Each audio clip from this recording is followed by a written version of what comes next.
Vous avez un mauvais DPE, pas de panique. D'abord, vous avez des recommandations. Vous pouvez avoir un audit énergétique si c'est une maison. Et il faut absolument proposer et enclencher des plans de travaux.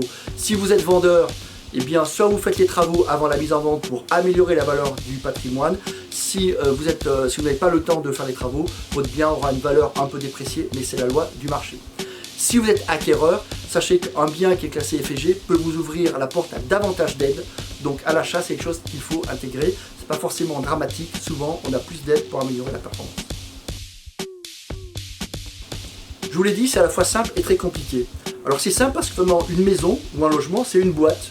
Dans cette boîte, il y a des fuites. On appelle ça des ponts thermiques ou des éléments de ventilation. Et votre boîte, votre logement va avoir des pertes de chaleur et donc d'énergie par les fenêtres, par les portes. Il peut y avoir également des murs qui sont plus ou moins efficaces, on appelle ça de l'isolation, notamment le toit. On perd beaucoup d'énergie, de chaleur par le toit. Donc première chose, on va chercher à identifier comment votre bien est fait. Est-ce que la boîte est bien isolée? Est-ce qu'il y a des points de fuite ou des ponts thermiques? Ensuite, on va dedans y mettre des éléments pour chauffer ou climatiser le bien.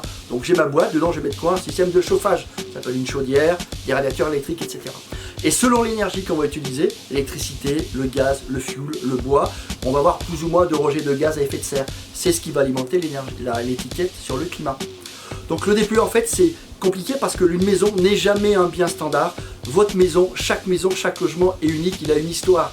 C'est la grande différence qu'on a dans les DPE entre les étiquettes qu'on voit sur les réfrigérateurs, dans les voitures, qui sont des biens industriels, donc normés, et le logement, c'est très compliqué parce que chaque bien, chacun de vos logements a une histoire et est particulier. Donc, il faut beaucoup d'informations, beaucoup de données. C'est ce qui fait la complexité. À vous de jouer.